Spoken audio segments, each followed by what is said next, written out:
Hello, welcome to Scratching the Surface. I'm Jarrett Fuller, and this is my podcast about design criticism and practice.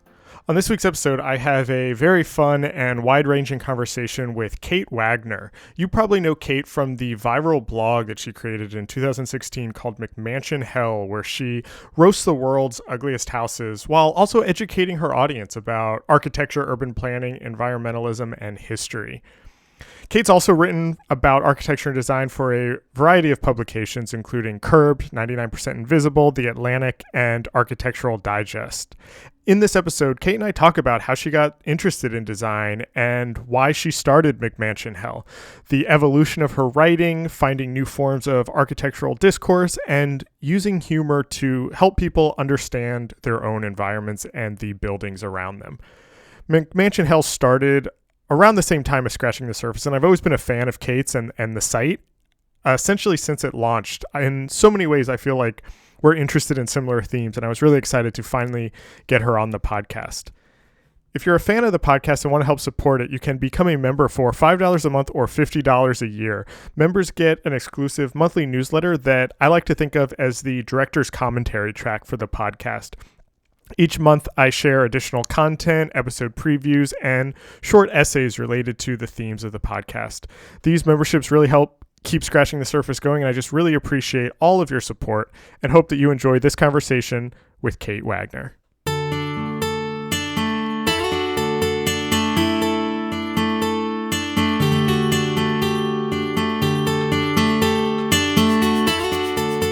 I was thinking we should start with McMansion Hell and kind of set that up, and then I think that conversation can be kind of platform to talk about some other things that I was interested in talking to you about. And so let's just start with like the background of the site. Where did the idea let's go back even further. Can you, just for listeners who might not know what McMansion Hell is, can you kind of just give your pitch of what the site is and what the site does, and then a little bit about where you even had the idea or how the site got started? Okay. So McMansion Hell is a regularly published blog that aims to teach people about architecture and design and encourage them to look at their built environment through a critical eye, through taking down places that we love to hate the most, meaning the American exurbs, and of course, McMansions, the most loathed of houses.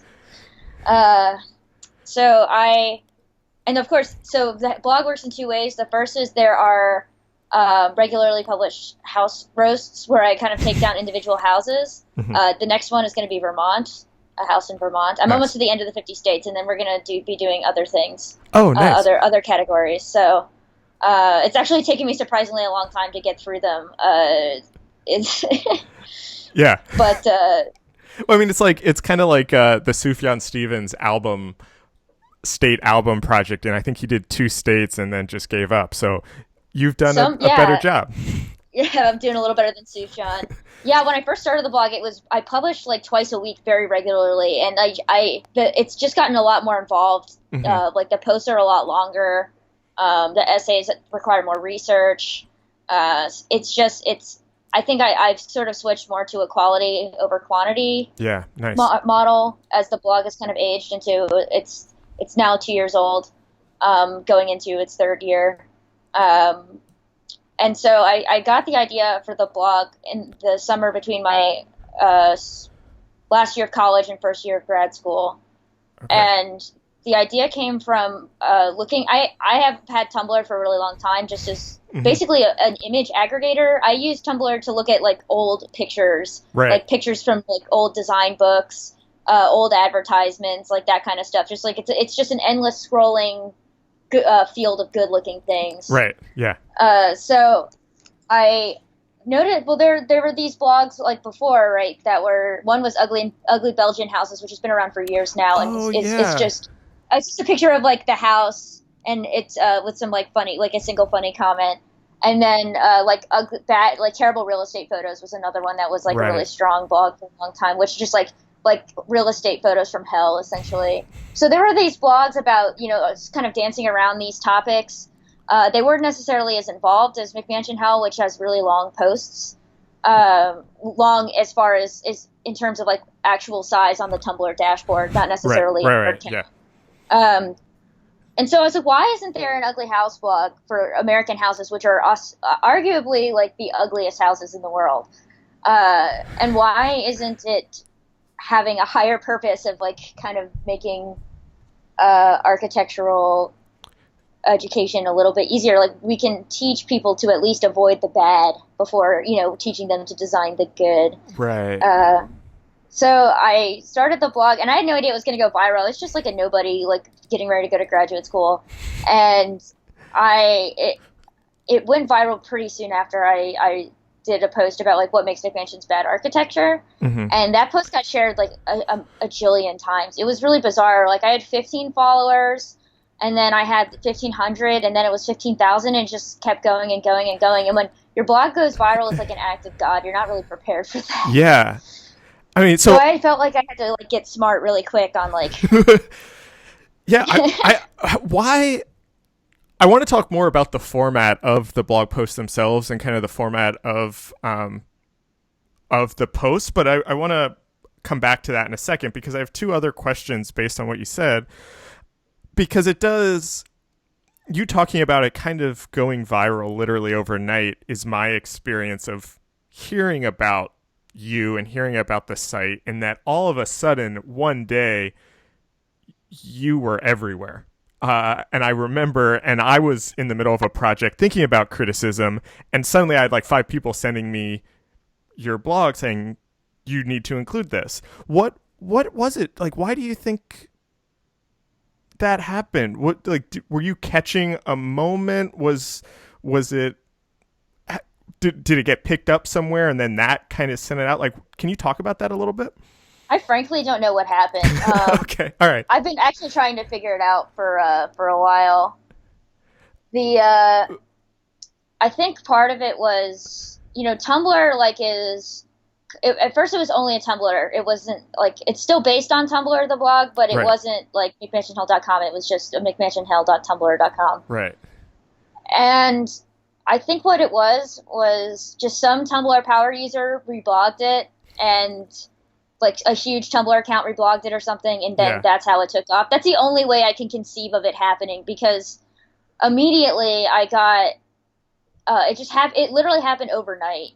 Like the next morning I got emails being like I got a billion emails about it. I had to create like a new email address and everything. It was so wild. It was really, really, really, really strange. How much time did you spend on those first, like that first post that went viral? That was actually a really meticulous post. That post took me like a couple days to write. And I've always just been writing. I've been writing about buildings or about material culture, kind of just like personally, just like kind of putting my thoughts out there for about 10 years now.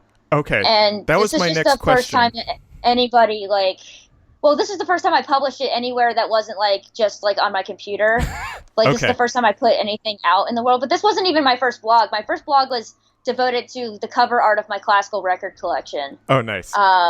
Which that was a really fun project that I had going for a while. That wasn't popular but it was just like it was in a vein of blogs that were just like album cover blogs. Right. They're just pictures of album covers, and I really liked. There's some just really great art out there for vinyl records. I started collecting them because of the art, and so that was my first blog. And then, I was used to like doing these kinds of personal projects before, but this was the first one that was really like took off in a way that was kind of frightening. Yeah. So I was going to ask, if you how you started writing, or if you had your interest in architecture and kind of material stuff. So I'd like to talk about that. But also, did you have a sense that this was a good idea? That thinking this is something that I'm going to put on Tumblr, that this was different than those other things you had written that were kind of just for yourself? I didn't write the blog with the purpose of getting lots of attention. It was just a pet project of mine. Okay. It was just something I did for my own enjoyment. And then I really didn't expect it to take off in the way that it did. In fact, like I still have whiplash thinking about it. Yeah, I bet. It's really strange. I can't even describe to you how strange it is. So but I've been writing, for a really long time. Like I started writing at a really young age, not necessarily about fiction, about buildings. I started writing like poetry and fiction as a really young child, and did writing competitions in high school for fiction. I did National Novel Writing Month when I was 15. Oh, nice. And finished. I did I think 80,000 words. Oh yeah. I remember being probably around 15 too, and trying to do it, and I think I got like 3 days in and just stopped. So see, the key is to have no friends, no social life, and like no romantic prospects. Well, that was me too. I still couldn't do it. Also, like having like super like ADHD hyperfocus issues is like very, very helpful for NaNoWriMo. Right. It's like, don't do your homework, don't do anything, like don't even eat, like scarf down your dinner in like 3 minutes. You have to get back to doing it. Oh, okay. Just like always doing it. Right. So that was fun. And then I stopped writing fiction for a while. I started writing essays. I was always writing essays. I started writing essays about architecture like in high school, I think. Okay. What was it about? How'd you get interested in architecture, or just kind of design in general? Where'd that interest come in? That's kind of funny. I can't really remember a time when design especially wasn't interesting. I was a musician first. I started playing the violin at the age of 4. And so like the arts all kind of like are just like this one big thing. And it's really hard to like participate in one art without getting exposed to other ones. But also, I mean, I was always interested in like the landscape, like buildings, like especially houses. Right. I was, I remember being like 9 years old or something, and my nose like pressed to the glass on the school bus, like looking at every house that went by. Oh yeah. And we were the first kids to get on the bus and the last kids to get off. Right. So that nice route. So you got to look at houses for a really long time, and I would sit in like the single seat in the back of the bus so no one would talk to me, so I could just look at the houses. Yeah. And so I was just always interested in buildings, and I found them like really beautiful and fascinating, even especially like ordinary buildings, because where I was from, which is like rural North Carolina, that's all you have to look at. Like you don't get access to like Frank Lloyd Wright. I didn't see a Frank Lloyd Wright building until I was 21 or 22. So it was a matter, like architecture was something that happened like in some place that you traveled to. Right. That's kind of that was kind of like my understanding of it for a long time. But what's funny is I started getting really intensely into it when I started high school. Okay. Which is about 10 years ago. Jesus. Yeah, next year it'll be 10 years. 10 years since you graduated? No, 10 years since I started high school. Since you started high school. Okay. Yeah, so I started writing my first essays about architecture in 2009, 2010, about brutalist architecture and preservation. Because at that time, that was kind of like the heat of the 2009 through like 2011 was like the heat of like the Paul Rudolph Goshen government complex. Yep. Preservation battle, which was like the first thing I ever wrote about architecture. And I wrote about architecture a lot for my school essays. And so because I grew up in such a rural place, like the public library didn't really have that many books about architecture. My high school had like 10 books about architecture, all of which I read. Most of them were just like big books about modern architecture, so that's sort of what I got into first. And then I got a library card at the community college, and that's when I started really like doing deep cut reading. Actually, like I kind of like cut my teeth reading about architecture by looking at Charles Jenks books. Oh yeah. He did like a ton of monographs for Rizzoli in the 1980s and 1990s, 1970s, all the way through the 90s. He did like so many like really fun monographs. They're just like big books with like big pictures of architecture in them. And there's this one called Architecture Today that I had checked out like forever, and I really should get a copy of it. That's just like great pictures of like late modern and early postmodern architecture, which is what I was really interested in, and still am. I mean, that's still like the period that like the 60s and 70s, like experimental architecture is still the kind of like chunk that I know the most about, care the most about, and read the most about. That's really like my bread and butter, especially the 70s. Yeah. Like the 60s through the 80s essentially were really like my that's my chunk of history that I have focused on pretty much. Yeah. Like academically too, and my master's thesis covers that period. Yeah. It's so funny to hear you talk about this, because our I feel like our childhoods were actually very similar. I think I'm a little bit older than you are, but I also grew up in a kind of suburban area, and I've talked about this on the podcast before, but I grew up in a suburban area. I had never met a graphic designer, which is what I studied, but always had an interest in architecture and design from a very young age. I was just kind of fascinated by this stuff, but it didn't crystallize for me that this was a thing I could do with my life, or that these things that I liked all had a word or a term to talk about them. Design, like these were not words that were in my vocabulary or in my world growing up. And getting online and discovering blogs and websites that were talking about this stuff completely kind of opened this up to me. And then all of the things I'm interested in now, just like you were saying, I can trace back to kind of finding those online and then in books at the library from 15 years ago. Can you talk a little bit about kind of that world a little bit for you, and how this is going to sound like a weird question. I can't think of a better way to ask it, but that these houses that you were kind of looking at through the bus weren't just buildings, weren't just houses, but were architecture, and that this was a thing that you could study and think about and write about. You know what I mean?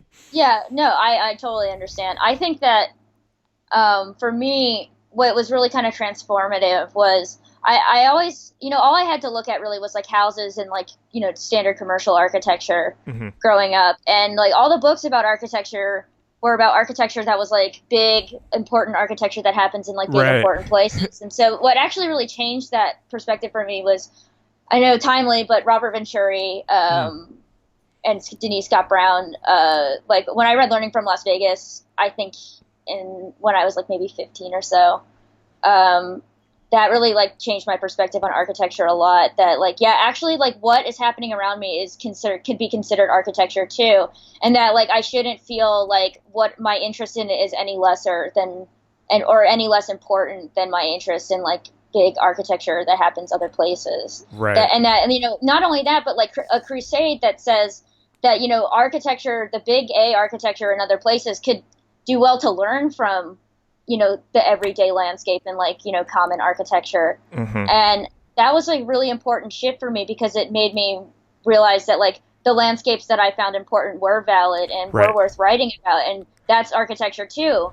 And I think that if I didn't make that connection, if I didn't have that encouragement from that book, and of course other books too, especially like John Brinkerhoff Jackson, the landscape writer, like his books were really influential as well, and Vincent Scully too. Yeah.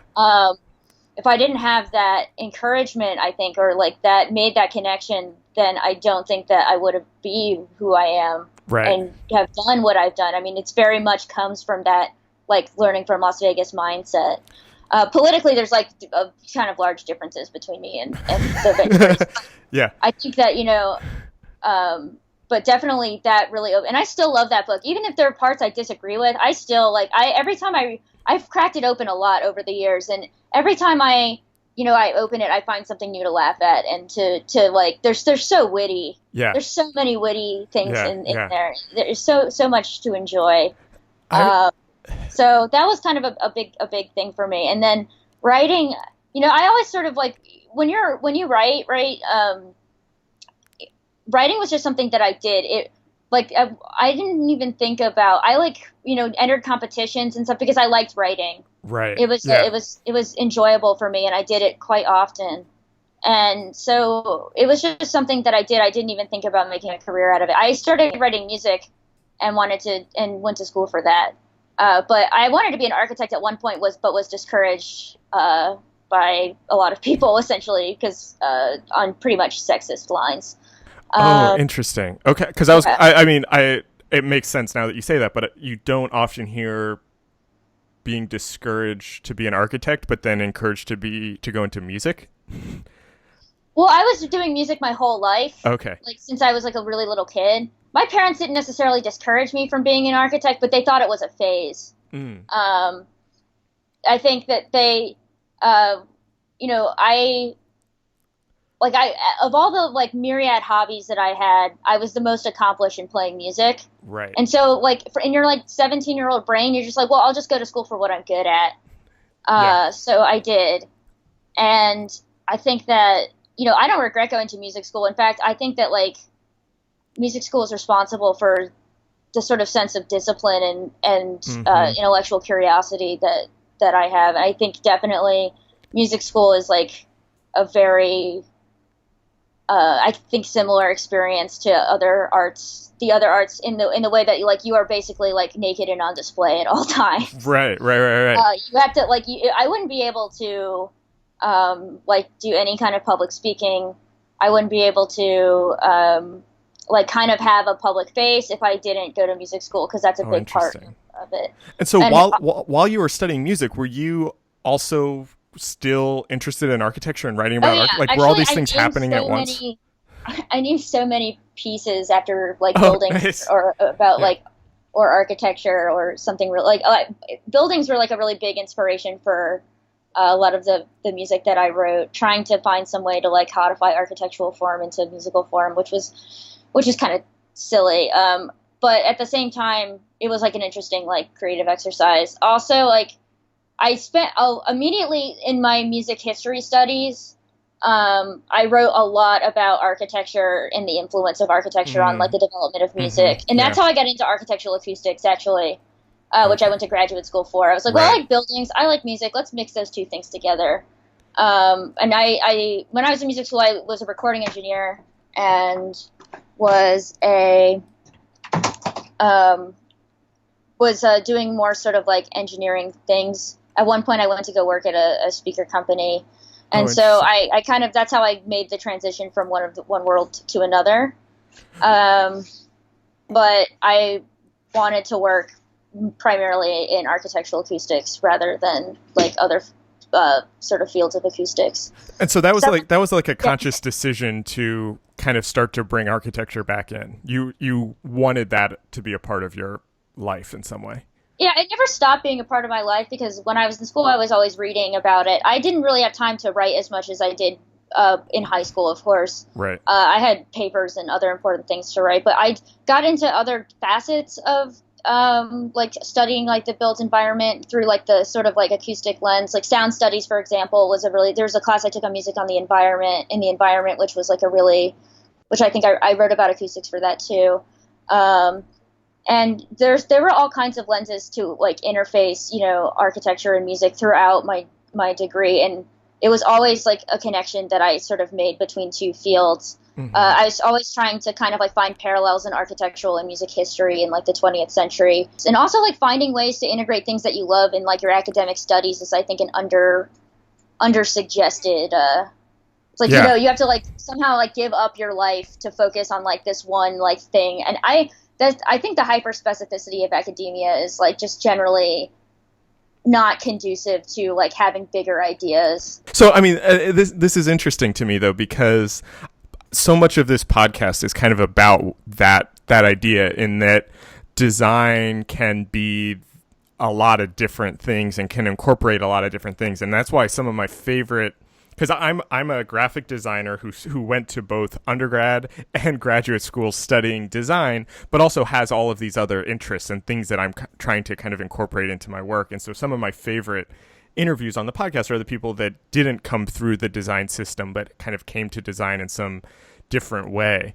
And so I totally kind of, understand what you're talking about. Did you have that? I want to kind of come back to the kind of site blowing up and getting really big. And did you get that kind of pushback of, who is this person? What does she know?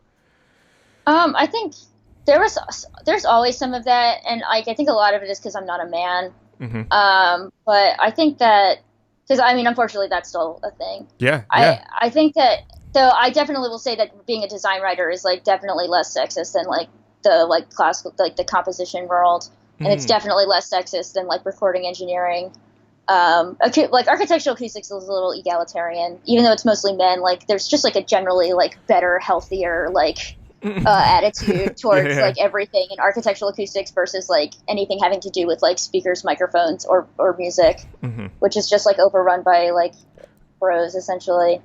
I think that there's always sort of been some of that, people being like, oh really, I can't believe you didn't go to, and it's like kind of patronizing. Right. But also, you know, I think we all suffer from imposter syndrome. I think anyone who doesn't is lying.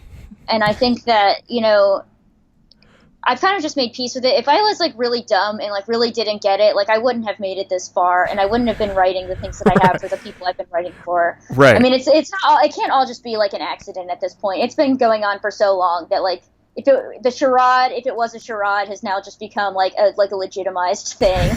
Right. So well, it's like it doesn't matter, like, you know, if at the beginning, you know, there was some skepticism or whatever. Yeah. I think I'll live. Yeah, something I'm really interested in. I'm sorry to cut you off, but you're like getting into the stuff that I really love. And something that I really think about a lot is is two things. How can you, in regards to architecture and design criticism, how can you bring in more people into that conversation, both as readers and then also as creators? And I think you and your site do both of those things. And I think some of that is through kind of the invention of the form and kind of playing with how you talk about these things. I think the way you talk about them and kind of it's written in a very kind of accessible, playful, kind of funny way.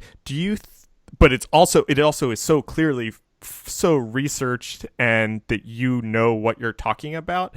Do you think about that when you're kind of working on these pieces, about how you are kind of subverting the form that is expected in architecture discourse, but you know, you're kind of talking to those people, but also bringing in new people who maybe haven't read about architecture before?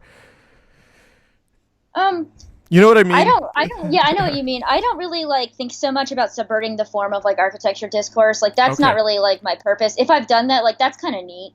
And lots of people have mentioned that like I've subverted the form. I'm like, I find it, I'm highly skeptical that drawing arrows on pictures and adding text is subverting any kind of form.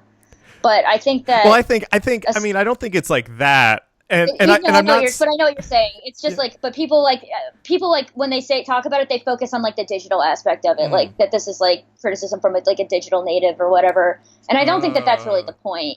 Like, right. I think that the point is that like, and also I wasn't the first person to write about architecture for everyone. I definitely think that like Ada Louise Huxtable made like huge strides in like bringing architecture, like the big world of architecture, to like everyday people's front stoop. I think that for me, when I try to write, I can only, you know, this is a little weird, but I definitely feel like I don't think about it as like trying to connect with the everyman, because like I was the everyman at one. I was like never in architectural academia.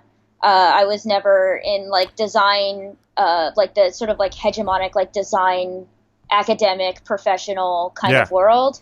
So I've always been writing from the outside, so it doesn't feel like I'm writing for the outside because I've always been there. Oh, I see. I've always sort of been outside of and now that I'm getting sort of brought inside, it doesn't really change that because, you know, I don't live in New York City and I can like escape design world whenever I want.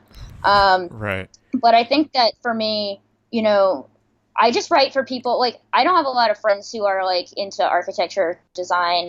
That live near me. I kind of just write for people that I know and that I care about. Like my mom, for example, who loves houses, loves HGTV. You know, like how can we bring those people in to the discussion and empower them to have a critical eye? I think that everybody, I firmly believe in education, like a very universal education, and architecture is not included in pretty much any like real curriculum. Yeah. Unless you go to like some super like elite private school or something.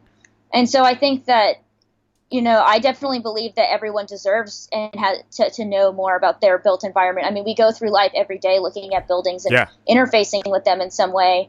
And I think fostering the intellectual curiosity to be able to kind of think about that and like feel like we are. I mean, I definitely think that there is like a kind of pervasiveness of the idea that if you don't go to school for something, like you're dumb at it and you can't interact with it or anything like that. I think that, you don't need to go get like an expensive architecture education to think about architecture. And I think Right. it's unfair to expect that of people. And I think we have to encourage people where they're at. And I think we have to do that by, just being honest. Like, that's all it is, people talk about like down to earth frankness or whatever, but it's just being honest. Mm-hmm. It's just saying like, look, this is the way things are. Like, this is why they are the way they are. This is how they could be better. And if that means like pointing out, things that are bad, it's much easier to notice like flaws. It's so much easier to notice flaws. That's why the internet is so mean. Mm-hmm. It's much easier to notice flaws than things that we like. And so I think that like using that as like a stepping off point is like, it's both cathartic, I think, because it's really fun to take your wrath out on like ugly houses. Right. Like, it's just like, cause it's just like a really fun punching bag. I think it's just like, this house is so ugly and I hate it so much. And it feels good. It feels good to be like, I hate this. Yeah. Yeah. But I think that, like humor is definitely something that's underemployed in design writing. Yeah. Which I think is kind of sad. I think humor is a great way to educate people. I've always found architecture inherently funny. I definitely think that there are lots of gaffes in architecture. And I think I got that a lot from like reading the Venturis and Charles Jenks, especially, who points out like a lot of like the humor and like ridiculousness in architecture. And like the playful, like that kind of postmodern mindset of like playfulness and irony, I think is like very integral to the way that I think. Yeah. And I think that encouraging, I mean, everyone likes to laugh. And I think that, laughing at something like makes the world better. Yeah. Yeah. And if we could teach people to laugh about like the ugly buildings and stuff, like, it's a kind of a powerful force. How do you move from, this is a big question, I apologize, but how do you go from laughing to how do you make sure that you don't just stop at laughing, but you do move to educating and informing? You know what I mean? Like, how do you blend those together? How do you think about that? I think that, my favorite teachers were funny. Right. Yeah. So I think that, I don't know if it's like a spoonful of medicine kind of thing, but I definitely think that like, just being affable and open and good heart and like, warm-hearted and, nice and like just being these like this kind of like, humorous force, I think invites people in to the discussion. Right. It's like, and it's okay, well, just... I came here to laugh and I got an education. Right. And it's not I think that like if you just like sit down like a lecturer and be like, okay, this is why like modern architecture was so important, like finger wag, when not just like poking fun at like some of the ridiculousness that happened in modern architecture. I definitely think that there's, like architecture, I think especially suffers from being self-serious. Mm-hmm. And I think that that's kind of like a lot of the critique of, in learning from Las Vegas especially is like, architecture is so self-serious and meanwhile the rest of the world is just like kind of moved on and is embracing like these like really like kitschy and silly things.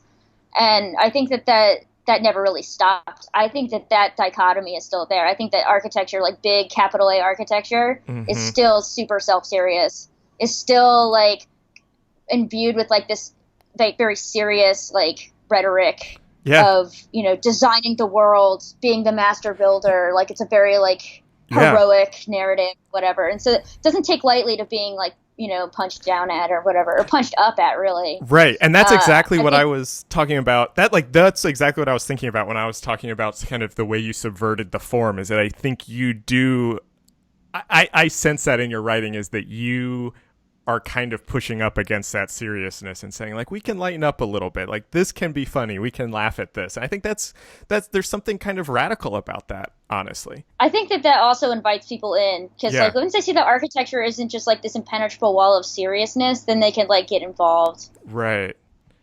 How have you taken the kind of ethos of McMansion Hell and, now you've written for all these other publications, not just about these big houses anymore. How do you take that kind of mindset and start writing for other publications or about other things? Is this kind of just naturally how you think about these things, or are people coming to you saying, will you write about this thing and in your voice kind of thing? Like, what's your writing life look like now, I guess, is the question I'm trying to ask.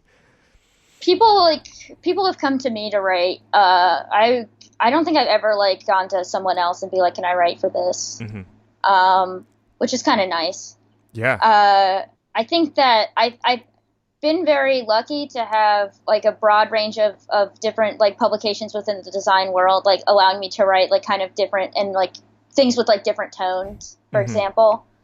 I really like the opinion pieces I write for Curbed. I find really enjoyable to write. I think that they're like serious and accessible and critical of a very different like world of architecture, that is to say like consumer design, design in the consumer realm, like HGTV, like consumer culture kind of criticism.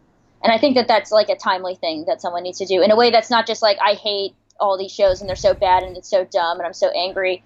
But what do we really want in a house now? You know, what really does home mean for us anymore? And the thing is that the concept of home has just been so commodified, and it's been so focused on constant like renovation, and which is just like essentially really, I have a huge problem with it. I just think it's like super wasteful. I would much rather buy something and have it for a really long time than just like constantly like trade in every 10 years. I just don't, and I think most of it is unnecessary. Like we could do better. And I mean, that's not a popular opinion. So you have to find some way to like make it palatable, I guess. Right. Palatable. Right. I think that, I mean, my writing life, I do freelancing now, like a few times a month. Okay. I like freelancing a lot. Kind of freelancing feels like it's taken the kind of spot that the essays for McMansion Hell used to take. Right. And now I do those for kind of like outside publications, which is just kind of a natural evolution of those kinds of essays. There's still essays I'm going to write for McMansion Hell. There's been one I've been working on for a long time about kitsch, and it's a really kind of hard subject to broach. And I've like written 3 different essays and have not been satisfied with any of them. And so I'm still like working that out. Sometimes the truth is that I'm just still working on it. And it's not, it's just, if it's not to my liking, I feel like the McMansion Hell essay posts like have to really be like poignant in a very concise way, which is poignant and concise are very difficult to reconcile. Yeah. And so like those have taken like a lot longer to write than they used to. I'm curious. I mean, you saying that, I'm curious, like, do you ever worry about, that these other essays are starting to kind of go into other subjects and things, but do you ever worry about being known for this one thing that you're just the McMansion person now? And that, Not really. Okay. I think like, I think people do know me for that, but I think that image is starting to evolve past like the McMansion and more, and like in the professional world, it's sort of evolved into like this person who's like disrupted this field. And that's really like what the focus of like when I get invited to speak on academic subjects, like it's like, how did you like do this thing? What could we learn from it as a community? It's really sort of been focused less on like that I just make fun of McMansions, and it's more that I'm just like this millennial child, like who's like emerged out of nowhere and like kind of like entered a field in a very like loud and disruptive way. And now like after like almost like, like over 2 years, now it's just starting to be accepted by like kind of like the high design world. Yeah. And so like, and now that they're kind of reconciling with this sort of like disruptive nature of what I was doing. And so I think that that's starting to evolve. And I'm starting to evolve into writing about things that are not just McMansions. I mean, the truth is that I'm a writer and I just happen to write about architecture. I think that primarily like I'm a writer and this is my chosen subject. Like some people write about politics forever and ever and ever. And everyone's like, oh, they're just like a writer. But for me, like I write about architecture, but I feel like what cuts underneath all of that is culture. I think that like architecture doesn't exist. I think that's a big problem with a lot of architecture writing in general, is that architecture is not in a bubble away from like the rest of society. It's not in a bubble away from like economics. It's not in a bubble away from like everyday life. And I think that like bringing those things back and focusing on them and using architecture as a lens to do so, I think is like a very cohesive vehicle for criticism. So for me, I'm in a transitional stage in my career where like things are starting to evolve. Like the McMansion Hell is always going to be changing and evolving. It's not the same as it was like 2 years ago. Yeah. And I think that that's a good thing. I definitely think that, the support is still high.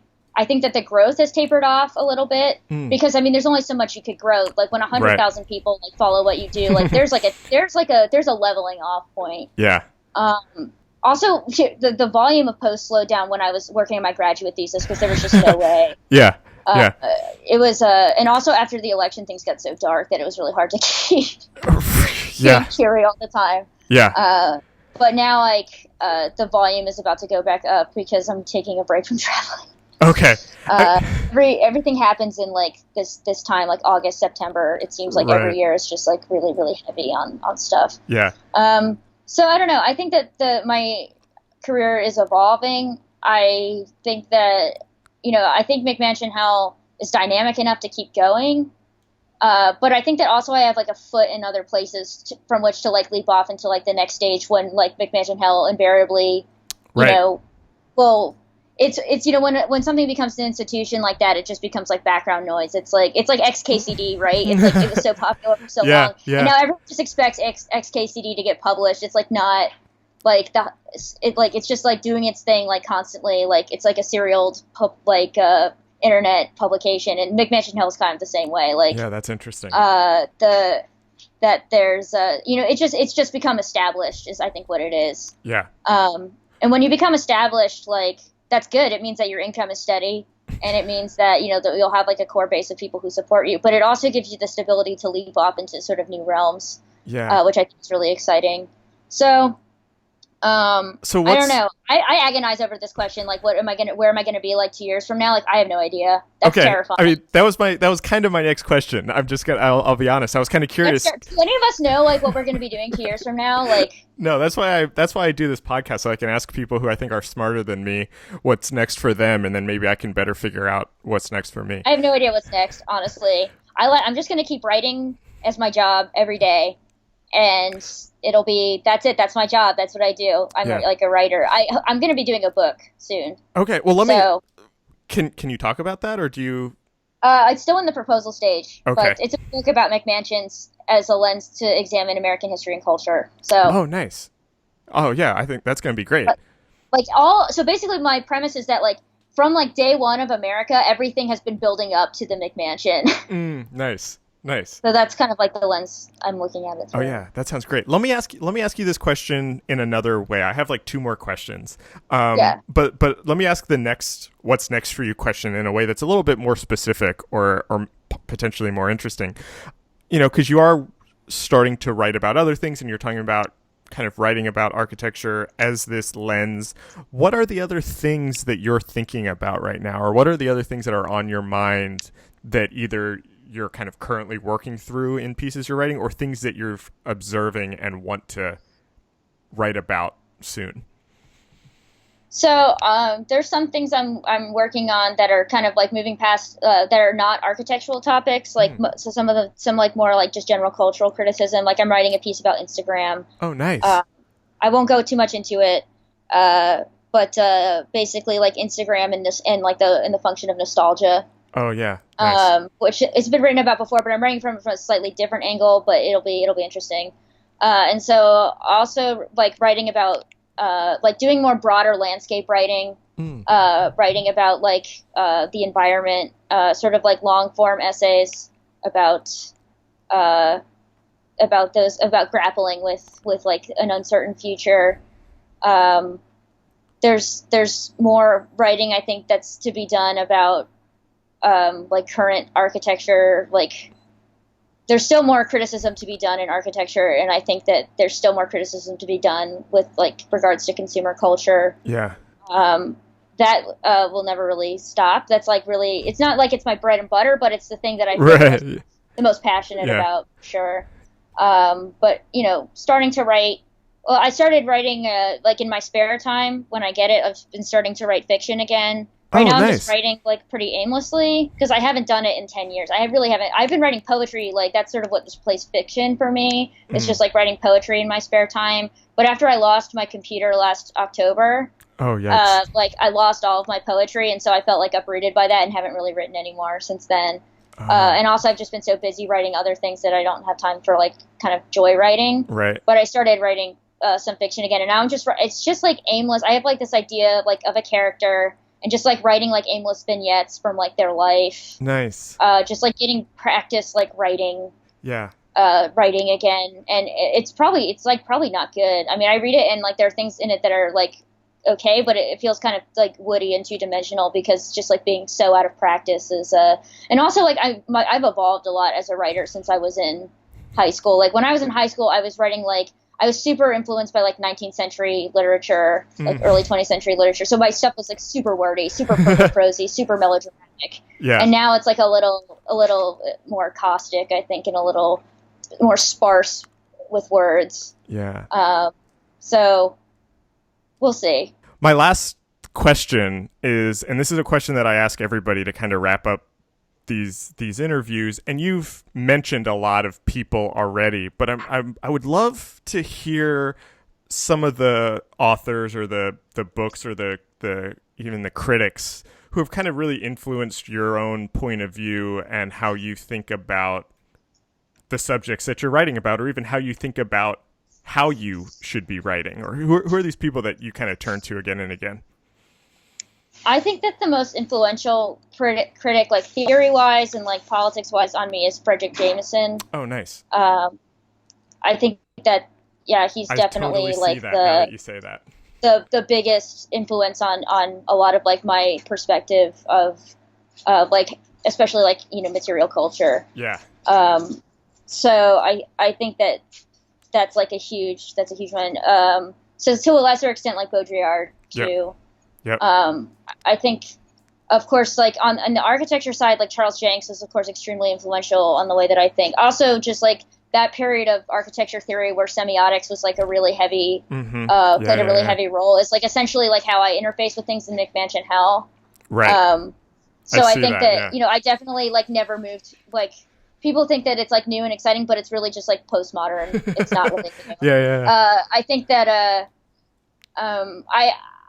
I find like a lot of current architecture theory stale. I feel like for me, like semiotics was like the kind of apex of the way that architecture and philosophy like really were integrated in a way that went on beyond like more just like formal metaphors. Like deconstruction for me just in the exercise of like architecture theory and like actual architecture like Eisenman and like and Gary, like it's really just like a formal metaphor for like a philosophy. It's like a form in search of a philosophy, it feels like. Whereas like I feel like with semiotics, like there was like a really strong like united that's interesting integration of architecture and like a not just philosophy but a system of philosophy.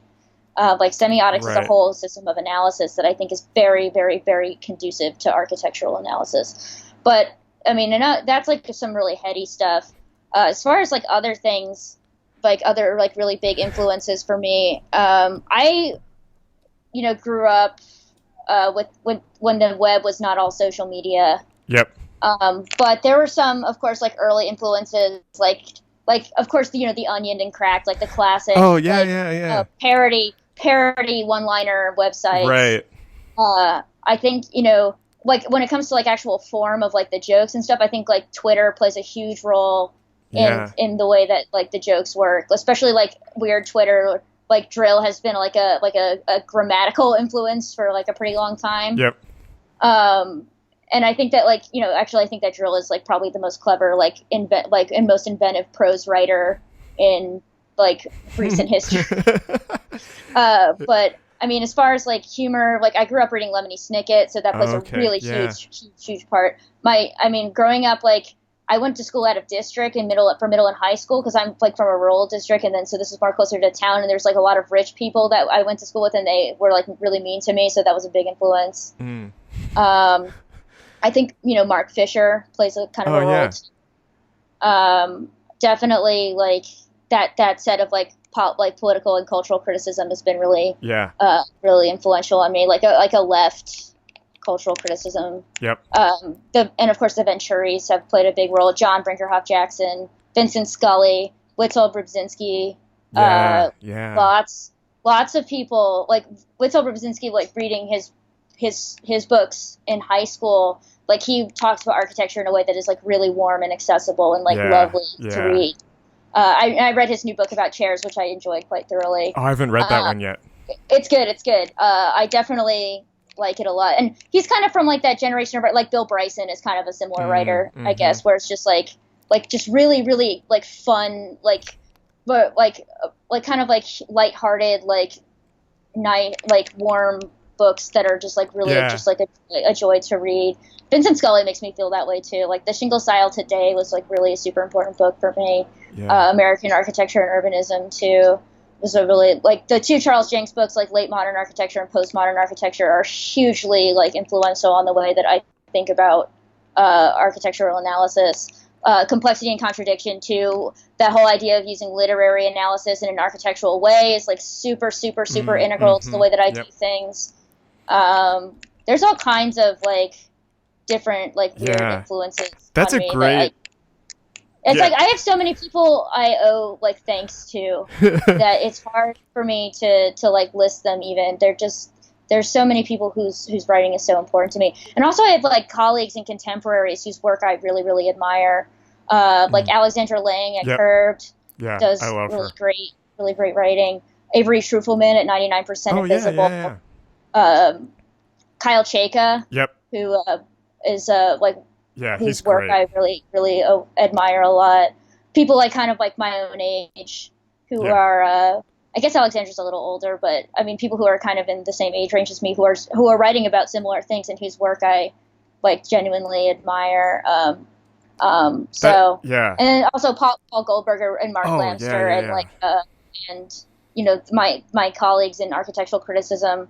I was sad when Chris Hawthorne left because I really liked him. Yeah, he's great. I just interviewed him recently. Yeah. I always thought he did a really good job of integrating urbanism and architecture in a way that wasn't like super wonky. Yeah, he's great. I'm so tired of like wonks, but he was not a wonk. Yeah. That's what I liked about him. And I like Mark Lamster because I think he's like very clever and funny. Yeah, he is really funny. Inga Saffron, of course, too. Yeah. Caroline Miranda. Just like really, there's a really good crop of design writers right now. Yeah.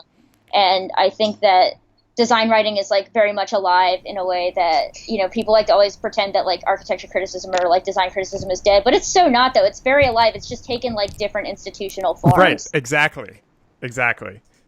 I think, and you know what? I think that's like a great way to wrap this up on that like kind of high note that I think, you know, you're talking about all these contemporaries. I think you're like very clearly a part of that group that's doing really interesting writing about these subjects right now. I'm a fan and I loved this conversation. Thank you so much for being on the show. Yeah, thank you. This episode was recorded on September 26th, 2018. Our theme music is by Andy Borgasani. We're on Twitter and Instagram at Surface Podcast. You can find us wherever you get your podcasts and at scratchingthesurface.fm. Thanks for listening.